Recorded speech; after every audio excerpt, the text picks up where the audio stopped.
안녕하세요. 건강한 삶을 위한 슬기로운 선택, 최진영 박사의 건강상담소 김우림입니다. 식습관 하나만 바꿔도 수명이 10년은 길어진다는 연구 결과가 나왔습니다. 바쁜 현대인들이 패스트푸드나 인스턴트, 그리고 설탕이 많이 든 디저트를 많이 즐기는데요. 어쩔 수 없는 이 생활 패턴으로 일상이 된 식습관이 수명에 큰 장애물이 될 수 있다고 하니까요. 건강한 식단 조절로 더 건강한 삶을 만들어보면 어떨까요? 그리고 자신의 체질에 맞는 식단이 궁금하다면 건강상담소의 문을 두드려주세요. 오늘도 여러분의 건강지킴이 최진영 박사님과 함께합니다. 박사님 안녕하세요. 안녕하십니까? 네, 반갑습니다. 오늘도 많은 정보 기대하도록 하겠습니다. 자, 장수와 거리가 먼 습관, 이것만큼은 꼭 피해야 하는 습관이 있을까요? 예, 크게 네 가지로 볼 수가 있는데요. 첫 번째가 과식 중에서도 특히 저녁에 하는 과식입니다. 저녁에는 우리 몸이 저장으로 변하기 때문에 체중이 증가하기가 쉽고 또 당의 수치도 높아지기가 쉽기 때문입니다. 두 번째는 식사 후에 바로 눕는 현상입니다. 저녁 식사 후에 바로 눕게 되는 행동을 자주 하게 되면 음식물이 위장관을 통해서 십이지장을 통해서 소장을 통해서 대장으로 내려가야 되는데 위장에 정체하면서 심한 경우에는 이제 식도로 역류함으로 인해서 우리 몸의 위장관의 기능이 떨어지면서 면역력이 떨어지고 이로 인해서 당연히 장수하기가 어렵게 되기 때문입니다. 세 번째는 배가 고프지 않는데 때가 되었다고 하는 식사입니다. 이 경우에 저체중인 분들은 상관이 없는데 일반적으로 정상적인 체중이다. 또 과체중이다. 그런데 배가 고프지 않는데 식사를 하는 경우가 과식입니다. 그건 우리 몸에서 그만큼 신진대사가 떨어지고 또 내가 먹은 음식에 비해서 소비를 하지 않았기 때문에 우리 몸에 아직 에너지가 남아있는 상태입니다.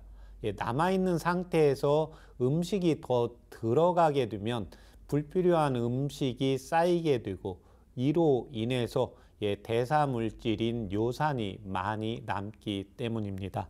마지막으로는 움직임과 운동이 적기 때문입니다. 움직임과 운동이 많아야 음식물도 맛있게 섭취하고 소화도 잘 될 수가 있는데 움직임과 운동이 적은 경우에는 좋은 식습관으로 음식을 맛있게 먹을 수가 없고 소화 기능도 떨어지기 때문에 장수에 문제를 일으킬 수가 있습니다. 네, 과식과 식후에 바로 눕는 습관은 꼭 피해야 되겠습니다. 그렇다면 장수와 관련된 식습관도 궁금한데요. 꼭 실천해야 되는 식습관에는 무엇이 있을까요? 동의보감의 신영문에서 우리가 장수를 하기 위해서 꼭 피해야 되는 것, 하루 중에서 제일 피해야 되는 행동 자체가 저녁의 과식입니다. 그래서 저녁은 조금 약간 배고플 정도로 저녁 소식이 필요하겠고 두 번째는 꼭 하루에 3끼를 먹어야 된다는 고정관념을 버리셔야 됩니다.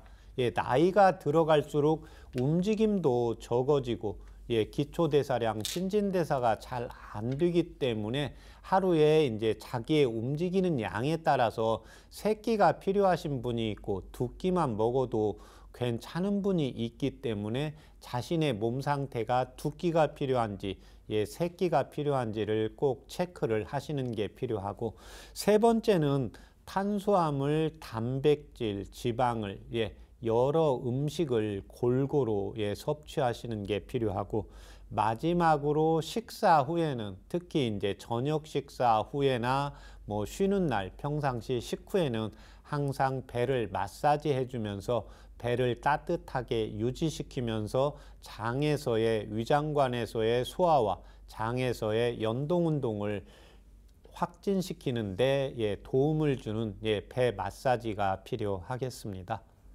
네, 장수를 위해서 실천해야 되는 습관들 살펴봤는데요. 저녁 소식으로 100세 시대 건강을 꼭 챙겨보시기 바랍니다.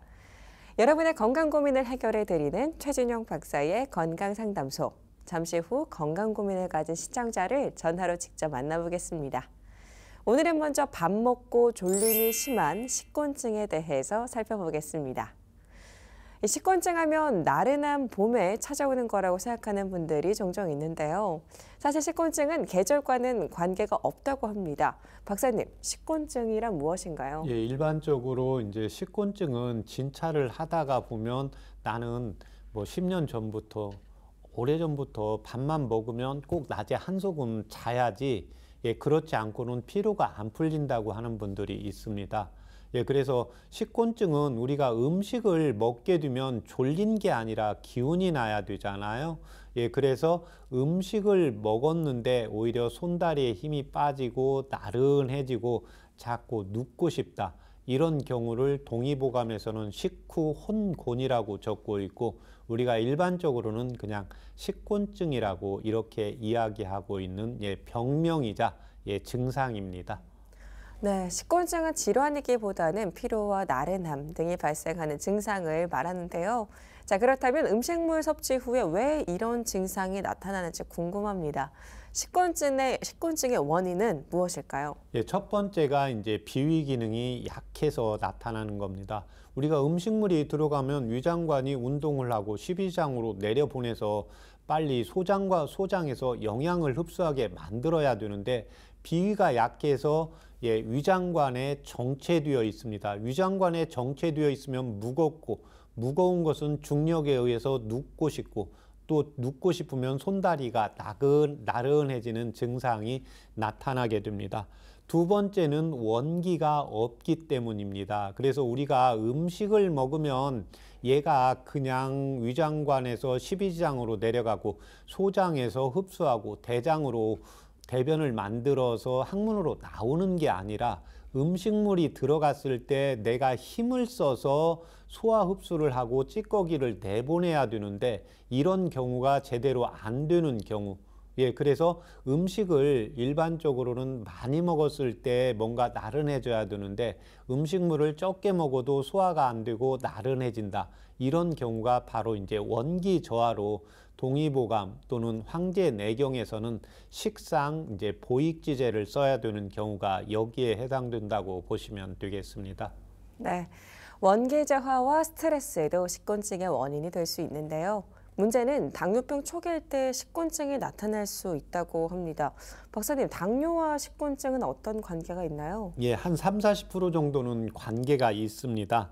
예, 그렇지만 이 당뇨는 식곤증과 더불어 음식을 많이 먹고 갈증도 많이 나고 또 소변을 많이 보는 증상들이 있고, 또 병원에서, 예, 피검사를 했을 때 혈당 수치가 높아지는 게 당뇨입니다.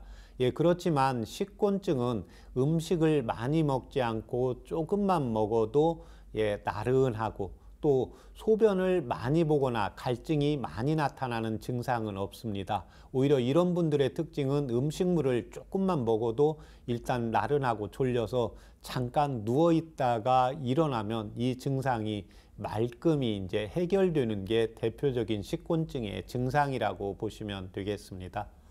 네, 밥 먹고 졸리다고 식곤증은 아닐 텐데요. 식곤증의 구체적인 증상은 어떻게 나타날까요? 예, 일단 음식을 먹고 났는데 오히려 피곤하고 나른하다. 예, 그래서 제가 비유할 때는 우리 예전에 만화를 보다가 보면 차에 기름이 없을 때 차가 잘 못 가는데, 기름을 넣어줬으면 차가 가야 되는데 기름을 넣었는데 차가 정지하고 있습니다. 우리 퍼진다는 용어를 쓰게 되기도 하는데요.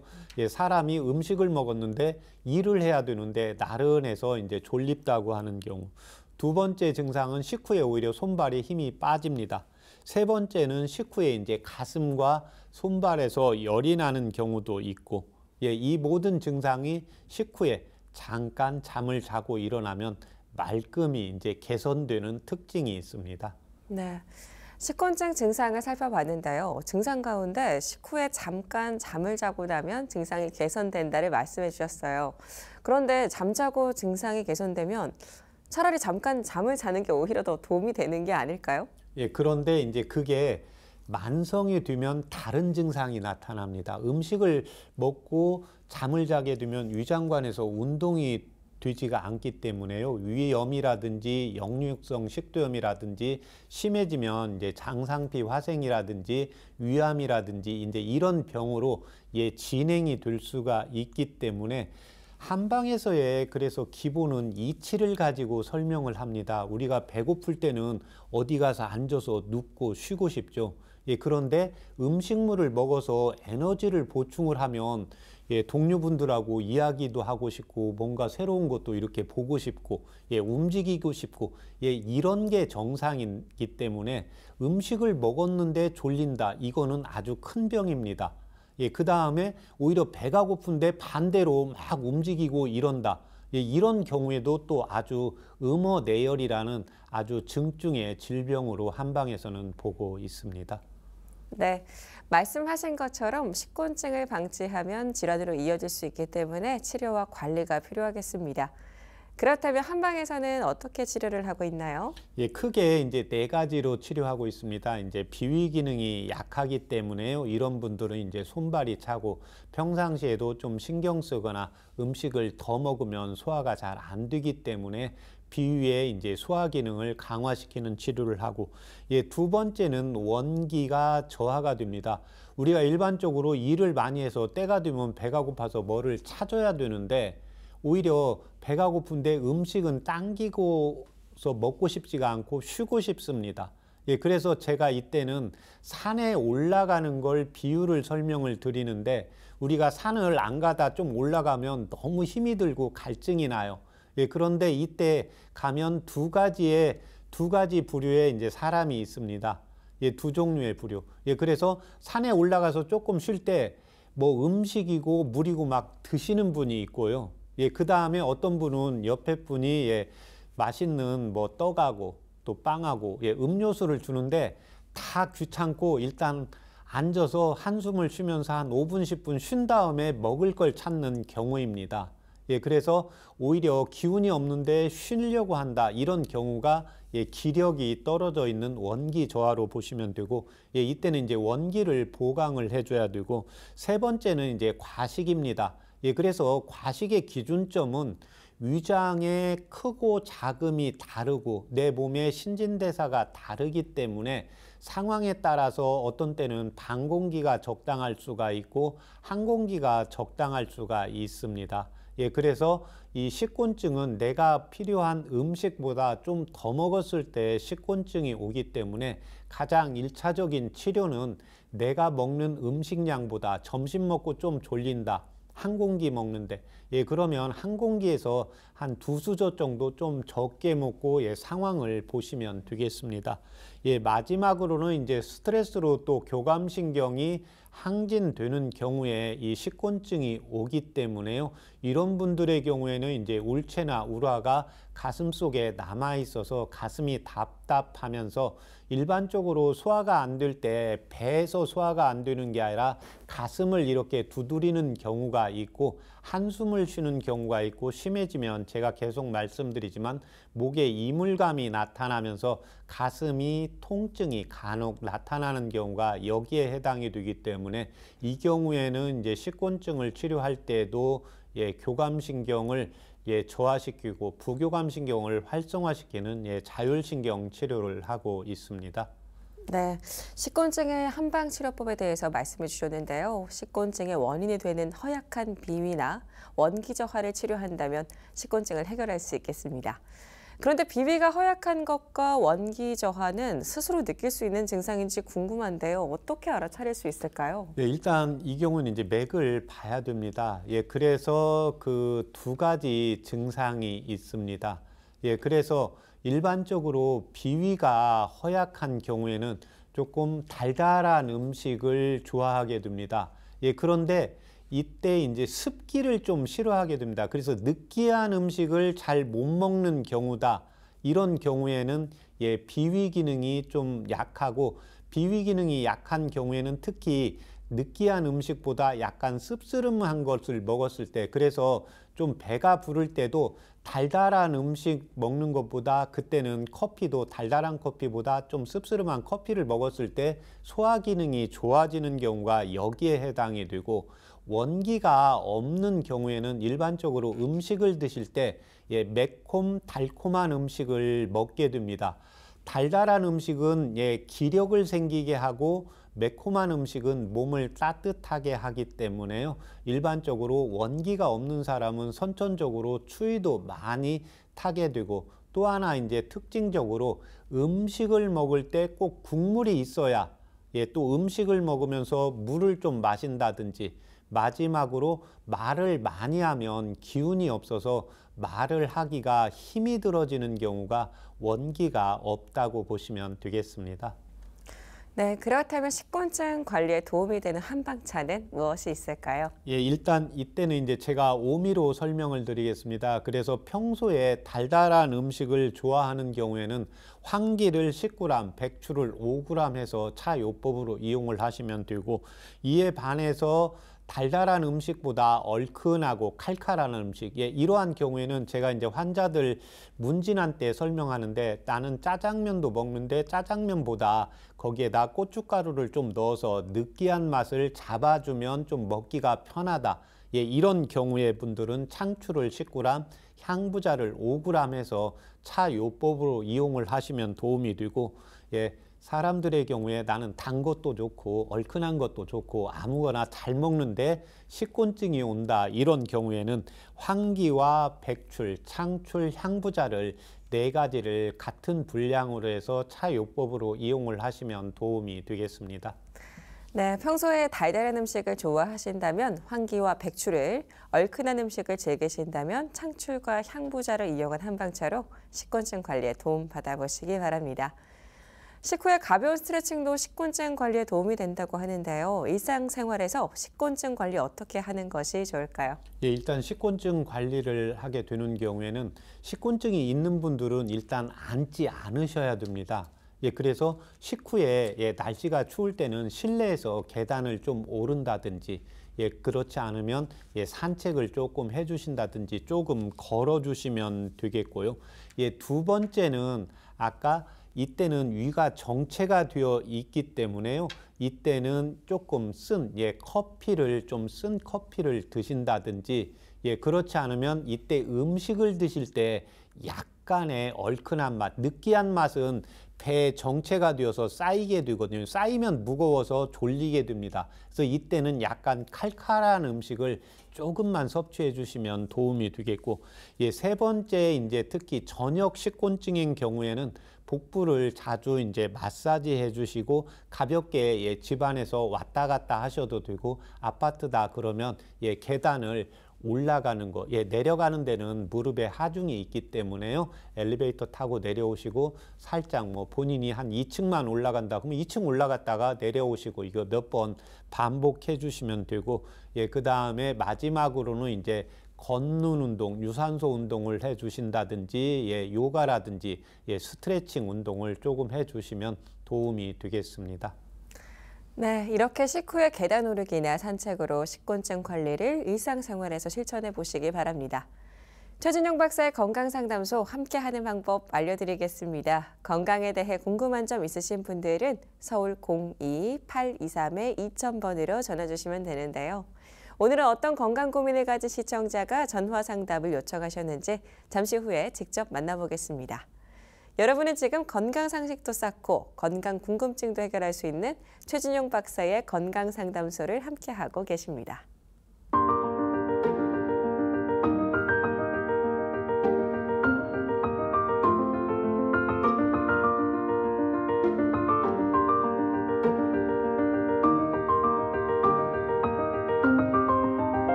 건강한 삶을 위한 똑똑한 선택. 최진영 박사의 건강상담소.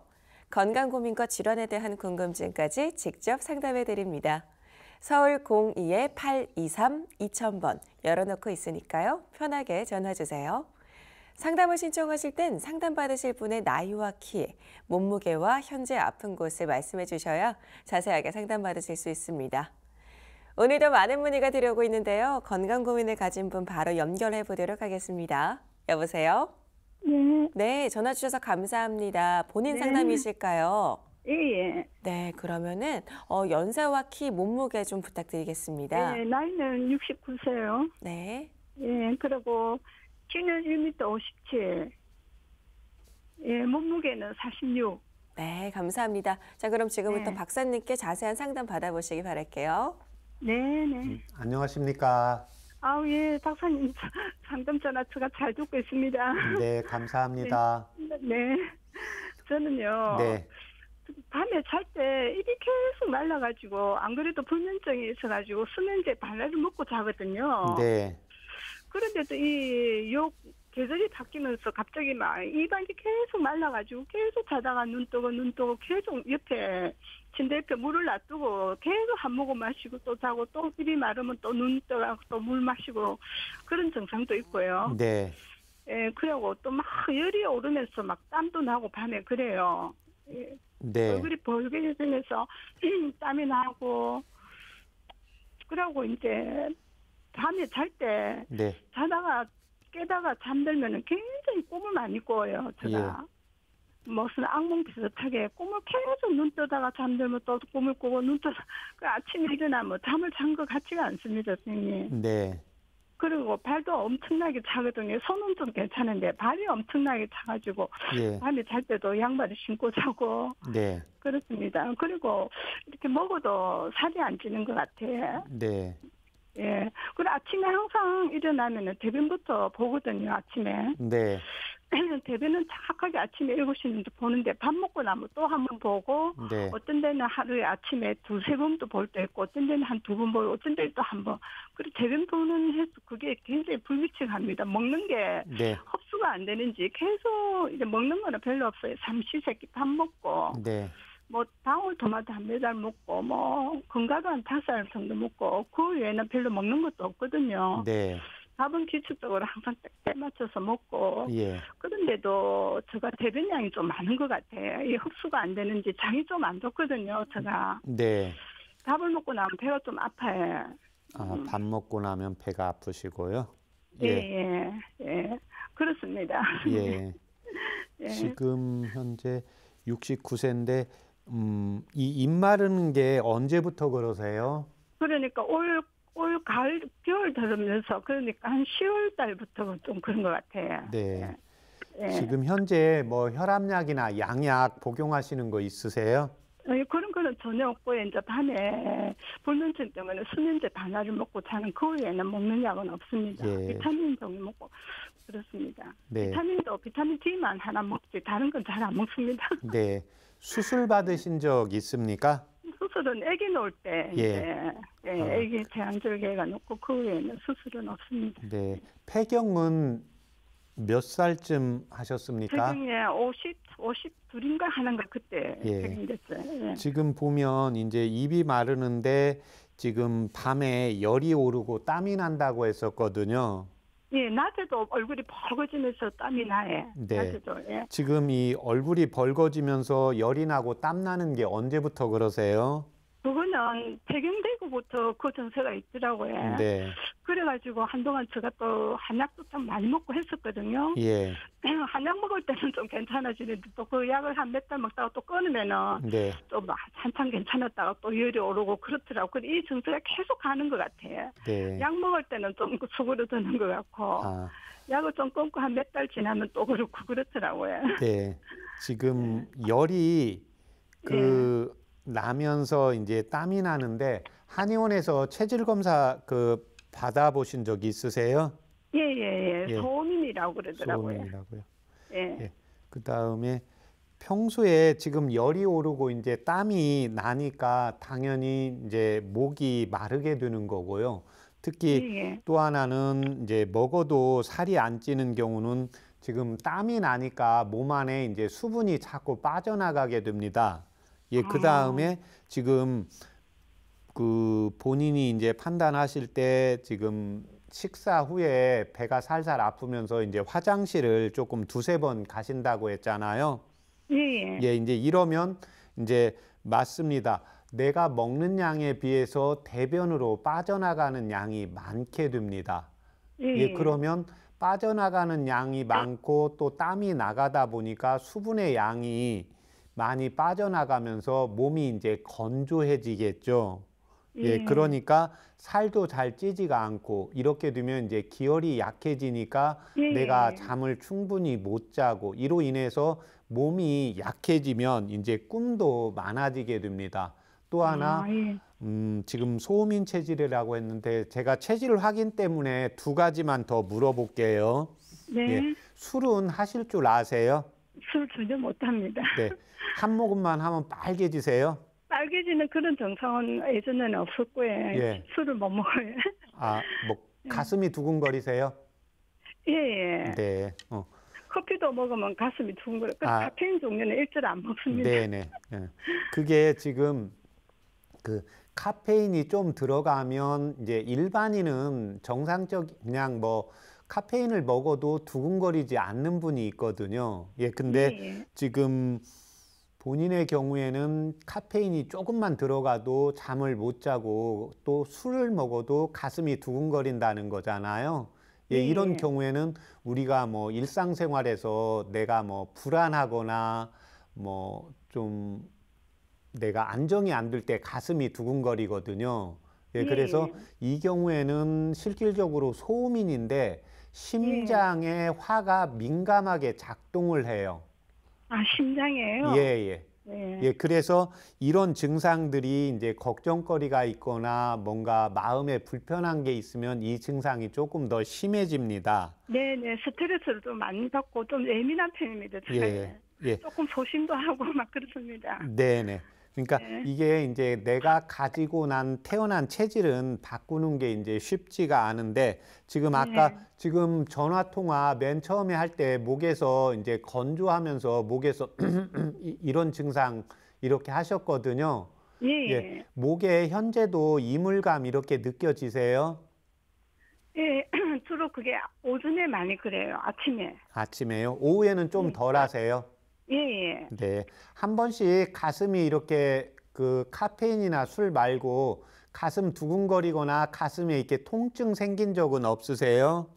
그런 적은 없습니다. 네. 지금 일차적으로 이제 그 증상이 없으면 이제 심장의 화를 좀 조절을 해줘야 되고 두 번째는 이제 열이 오르면서 땀 나는 걸 멈추게 해야 됩니다. 예. 세 번째는 이제 장에서 대변의 양이 너무 많다는 것은 소장에서 영양분을 흡수하는 게 적어지니까 대장으로 음식물의 찌꺼기가 많이 넘어가면서 대변을 많이 보게 되거든요. 이 세 가지 관점에서 치료를 해야 됩니다. 예, 그래서 먼저 이제 열이 오르는데 땀이 나는 게 줄어들어야 돼요. 그러니까 예. 이게 지금 아까 이제 52세 때부터 폐경이 됐다고 했잖아요. 예, 그러면 현재 69세인데 17년 동안 계속해서 이어져 왔거든요. 예. 예, 그러면 이제 17년 동안 다른 분들에 비해서 노화의 진행 속도가 좀 빨라진 거예요. 그래서 52세까지는 뭐 비슷하게 뭔가 내 몸의 컨디션이 약해졌다고 하면 이제 52세부터는 지금 현재까지 뭔가는 모르겠는데 그냥 우리가 몸이 약해질 때 아우 내 몸이 컨디션이 안 좋아진 것 같다, 약해진 것 같다 이런 걸 느끼잖아요. 네. 예, 그러니까 이제 갈수록 뭐가 약해지는 느낌이 들 겁니다. 그게 이제 네, 대표적인 게 이 예. 입안이 마르는 거예요. 예, 그런데 이때는 입안을 마르게 하는 게 우선이 아니고 예, 땀이 나가고 열이 오르는 걸 멈추어 줘야 수분이 빠져나가지가 않으니까 목이 마르는 게 멈추어지겠죠. 네. 예, 그거하고 지금 위하고 대장 쪽. 예, 이때 도움이 되는 한방차 불러드릴 테니까 적어보세요. 네. 네. 치자. 치자. 예. 예. 적으셨어요? 네. 네. 그 다음에 황금. 황금. 예. 황금하고 치자는 4g. 예. 예. 그 다음에 백출. 예. 예. 감초. 네. 예. 여기까지는 5g이요. 네. 예. 그렇게 해서 물을 1800cc 넣으시고 예. 예, 90cc 나오게 달이세요. 네. 아, 거기에다가 당귀를 하나 더 넣으세요. 예. 당귀 5g이요. 예. 예, 그렇게 해서 90cc 나오게 달인 다음에 예. 아침에 그 예. 한 10시쯤 몇 시쯤 기상하세요? 아침에 항상 7시 되면 제가 자리에서 일어납니다. 아, 예. 그래요? 잠을 자도 못 자서만 한 7시 되면 일어나 버려요. 아, 그러면 그때 갈증이 조금 나세요? 예, 그때도 갈증이 좀 나죠. 근데 특히 이렇게 말을 많이 해도 좀 갈증이 나고 그렇거든요. 네. 말을 좀 많이 해도 막 이렇게 막 옆에 항상 물을 항상 놔놓고 있어요. 아, 그러면은 그 예. 한방차를 끓여 놓으시고요. 예, 그렇게 네. 갈증이 날 때 그거 한 모금씩 드세요. 아, 한 입이 마를 모금씩요? 때요. 예, 네네. 입이 마를 때. 예, 그래서 낮에 그러면 그 물을 100cc로 달이세요. 100cc로. 예, 100cc 나오게 달여서 낮에 한번 그렇게 드시고요. 예. 예, 그 다음에 100cc 한 잔은 이제 밤에 놓았다가 밤에 입이 마르면 그걸 먼저 한 모금씩 드세요. 아, 밤에 자다가도, 예. 네네. 예. 이 치료 기간은 상당히 어떻게 해야 되냐면 일단 열이 나고 얼굴이 붉어지고 땀나는 게 멈추어질 때까지 계속해서 치료를 해야 돼요. 네. 네, 그래서 일단 그 2개월 복용하시고 저희 방송국에 다시 한번 전화 주세요. 네, 아우, 선생님 너무 감사합니다. 네. 네.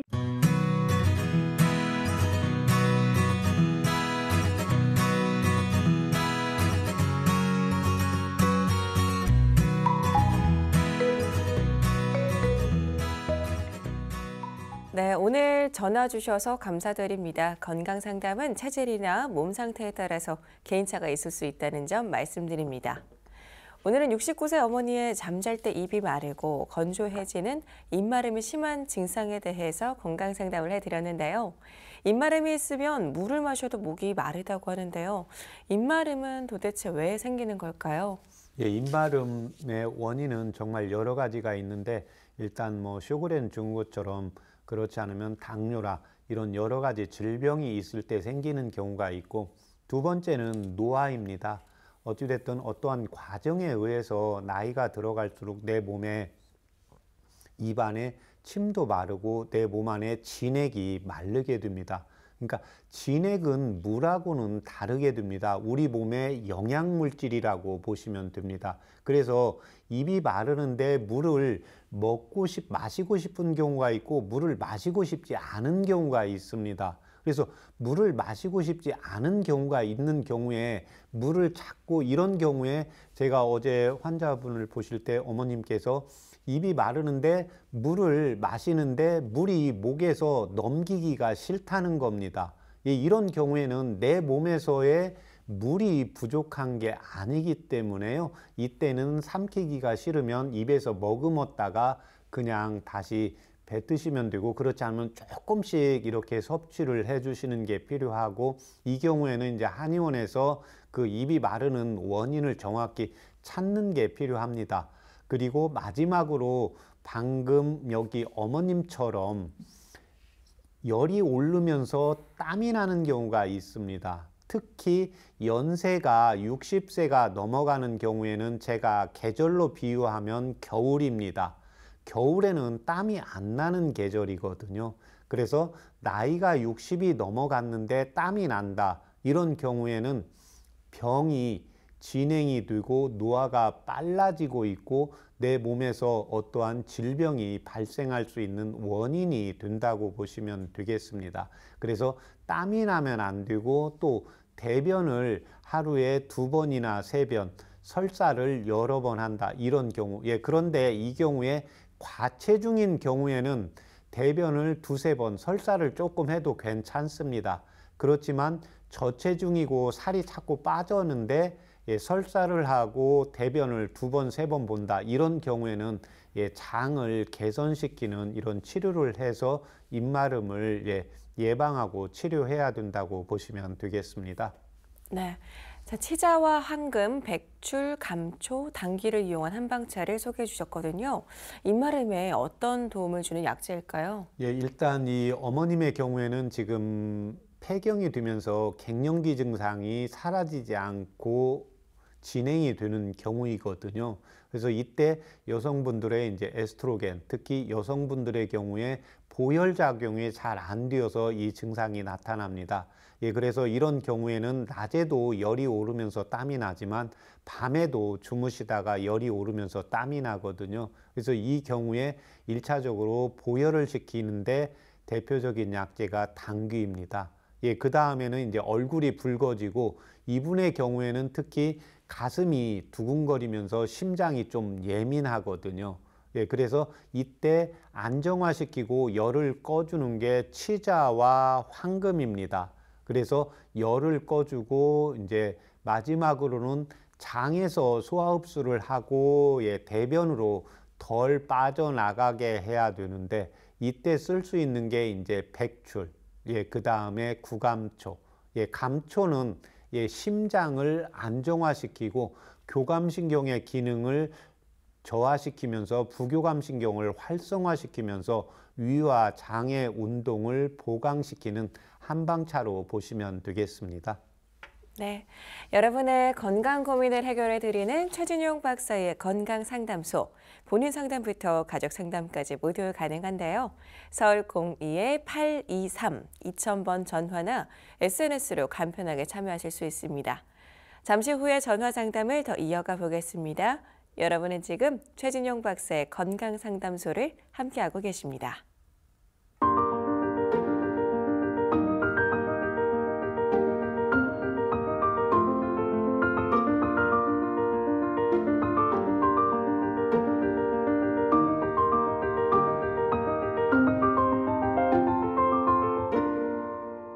건강한 삶을 위한 똑똑한 선택. 최진용 박사의 건강상담소. 건강 고민과 질환에 대한 궁금증까지 직접 상담해 드리고 있는데요. 서울 02-823 2000번 항상 열어놓고 있으니까요. 편하게 전화 주시기 바랍니다. 자, 그럼 계속해서 전화 상담 이어가 보겠습니다. 여보세요? 네. 네, 전화 주셔서 감사합니다. 우리 네. 어머니 본인 상담이실까요? 네, 예. 네네. 그러면은 연세와 키, 몸무게 부탁드립니다. 나이 73, 네. 키 157, 몸무게 53. 네, 감사합니다. 자, 그럼 지금부터 박사님께 자세한 상담 받아보시기 바랄게요. 네. 안녕하십니까? 예, 선생님 안녕하세요. 네. 어머님 불편하신데 다 말씀해 주세요. 예. 한 3개월 전에 제가 목에 마른 기침 나온다고 선생님 한 진료를 받았거든요. 아, 저하고 이렇게 통화했습니까? 예, 통화를 했거든요. 네네. 그리고 제가 이제 부정맥이 있어서 치료를 받고 있거든요. 네. 근데 부정맥 치료약이 이뇨제하고 혈압 강화제하고 혈압 순환제하고 예. 요 세 가지를 제가 복용을 하는데 예. 그 이뇨제가 두 가지라 예. 예. 25mg짜리가 하나 있고 예. 또 40mg짜리가 하나 있어요. 네. 그래서 생각하니까 아무래도 이 목이 마르니까 기침이 나오는가 싶어가지고 25mg짜리를 제가 제 임의로 끊어 뽑거든요. 예. 그러니까 기침이 안 나오더라고요. 네. 근데 문제는 이제 이뇨제 하나를 끊으니까 심장에 그 부담이 가는지 콩팥에 부담이 가는지 네. 가슴이 그냥 불편하더라고요. 예. 예, 그걸 뭐랍니까 가슴이 불편한 소화가 안 되는 것 같고 하는 그거를 예. 예 그런 느낌이 좀 들더라고요. 예. 더부룩한 이제 예. 밥을 먹었는데도 더부룩한 이 소화가 안 되는 것 같고 이렇더라고요. 네. 예, 그래서 이제 다시 이제 또 이뇨제를 먹었더니 예. 또 그 불편한 속 더부룩한 거는 없어지고 네. 그리고 또 걸으면 숨차고 예. 예 그것도 없어지고요. 예. 이뇨제를 한 가지 뺐을 적에는 좀 걸으면 숨차고 속이 더부룩한 그 증세가 먹으니까 또 없어지더라고요. 예. 예. 근데 이제 그렇게 지냈는데 지금은 이제 또 뭐 때문에 제가 선생님한테 전화를 드리냐 하면은 네. 혈액순환제, 네. 예, 혈액순환제를 복용하고 있는데 그 소변에 가끔 그 콜라색 네. 소변이 나오더라고요. 예. 예. 그래서 이제 뭐 이 비뇨가 여러 군데 이제 이래 그거를 검사를 해보고 또 순환기내과 선생님하고 협진을 해가지고 뭐 호흡기내과 다 이렇게 검사를 해봤는데 이상이 없대요. 네. 그런데 이제 그 순환기내과 선생님 말씀은 그래 이 혈액순환제 때문에 그런갑다 하면서 근데 이 혈액순환제를 그런 것 때문에 혈액순환제를 좀 줄이면 안 되냐니까네.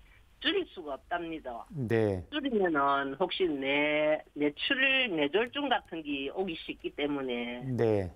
이거를 줄일 수가 없다고 또 이렇게 말씀하시네요. 네. 그런데 지금은 이제 어떤 증상이 있냐면은 제가 이 혈액순환제를 하루는 2알 다 먹고 하루는 한 알만 먹고 지금 이렇게 지내거든요. 네. 지내는데 그 소변에 그 콜라색 그 소변이 지금 안 나오고 있어요. 네. 안 나오고 있는데 지금 이제 증상은 발이 저리고요. 예. 발이 많이 저려요. 많이 저리고 그리고 머리가 가끔 이래 좀 어두운한 것 같은 느낌.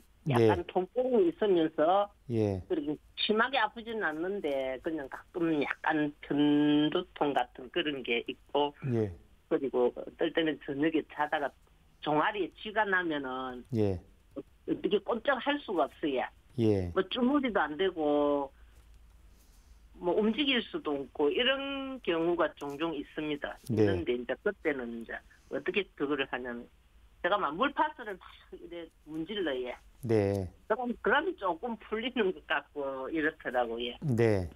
예, 그렇게 지내왔는데 지난주인가 스님 그 심장에 대해서 방송을 하시대요. 네. 그래서 제가 선생님께 좀 여쭤보려고 전화를 드렸습니다. 네. 지금 이 혈액순환제는 이제 병원에서 지금 처방해 준 대로 드시는 겁니까? 예. 예. 지금 이제 목에 그 마른 기침도 안 나오시고요.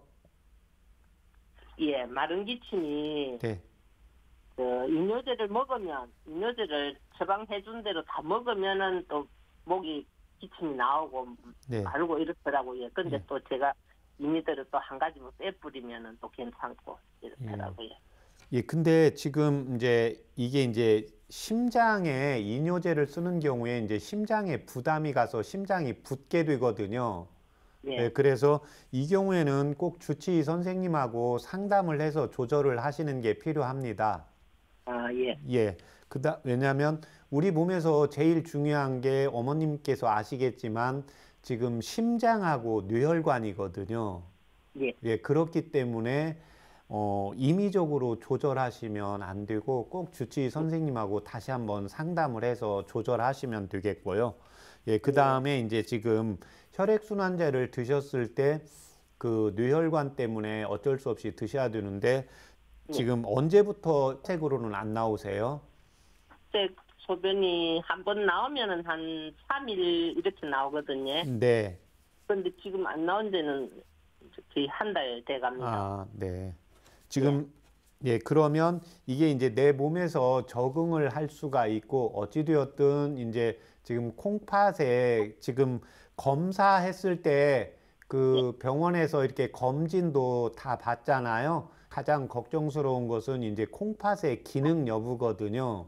그러니까 병원에서 검진했을 때 콩팥의 기능에는 별 문제가 없다고 진찰 받은 겁니까? 예. 네. 예, 그러면 그 경우에는 이제 걱정하지 않으셔도 되고 어찌되었든 그 선생님하고 계속 상담하시면 되고 제가 이제 한방차로 콩팥을 좀 보강하는 한방차를 불러 드릴 거고요. 예, 그 다음에 현재 이제 머리가 밤에 이제 저리고 그다음에 머리가 약간 으든하다는 것은 뇌 쪽으로의 이제 혈액 순환은 되는데 이제 이뇨를 시키고 이러다 보니까 이제 기력이 약해지게 되는 겁니다. 그러면서 몸도 자꾸 건조하게 되고요. 그러면서 이렇게 되다 보면은 특히 이제 혈압을 떨어뜨리는 건 이제 괜찮은데 그 떨어뜨리다가 보면은 우리가 이제 기지개를 켜거나 발로 영양분이 피를 통해서 영양분하고 산소 공급이 좀 적어지는 경우가 있어요. 그래서 이때는 이제 피를 보충을 해주면서 그 종아리 쪽을 따뜻하게 해주는 한방차를 불러드릴 테니까 한번. 요즘 소화는 어떠세요? 소화는 잘 됩니다. 대변은요? 대변도 잘 봅니다. 네. 어떨 때는 뭐 하루에 2번 볼 때도 있고, 1번 볼 때도 있고, 그런데 뭐 설사나 이런 건 아니고 정상적인 변인데, 네. 하루 2번 볼 때 있고, 1번 볼 때 있고. 수술 받으신 적 있으세요? 네. 무슨 수술 받으셨습니까?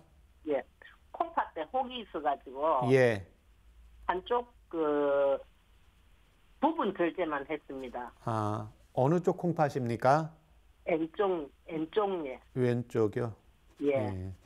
부분 결제했는데 암이라고 진단받고 수술을 했는데 근데 뭐 항암제나 뭐 약이나 이런 건 전혀 안 주시더라고요.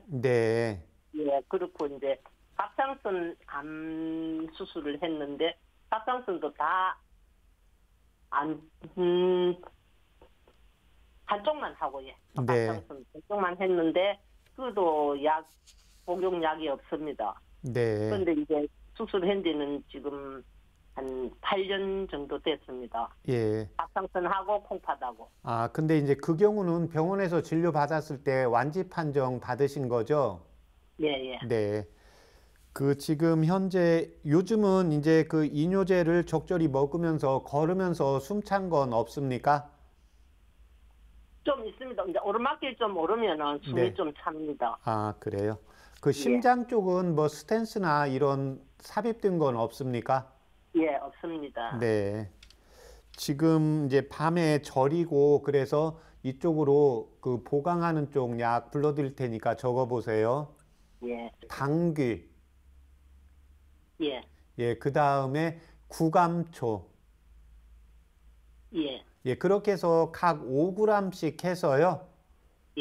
물을 1800cc 넣으시고 90cc 나오게 달이세요. 그렇게 해서 그걸 지금 양약을 언제 드세요? 아침에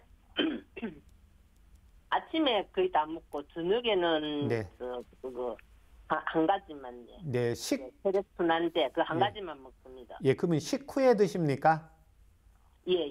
그러면 이 한방차는 오전 11시에 한번 드시고요. 오후 6시에 한번 드시면 되겠습니다. 오전 11시? 오후 6시요. 그 다음에 이제 가까운 한의원에 가서 좀 침 치료도 일주일에 한 번이나 2번 정도 좀 받으시면 훨씬 도움이 되겠습니다. 그럼 침 치료는 어디를 침 치료를 받으세요? 그거 지금 이제 어머님이 지금 저한테 말씀하신 것처럼 하시면 이제 여기에 따라서 선생님께서 침을 놓아줄 겁니다. 그리고 지금 현재 불편한 것은 머리가 뭔가 으든한 느낌 있고 종아리 자다가 쥐가 나는 거잖아요. 그래서 현재 내가 이제 이런 여러 가지 아픈 증상을 쭉 말씀하시고 현재 복용하는 이런 약이 있고 현재 내가 불편한 건 머리가 약간 불편하고 종아리 쥐가 좀 잘 난다. 그러면 여기에 따라서 침을 놓아 주실 겁니다. 그래서 일단 한 달 복용하시고 저희 방송국에 한번 전화 주세요.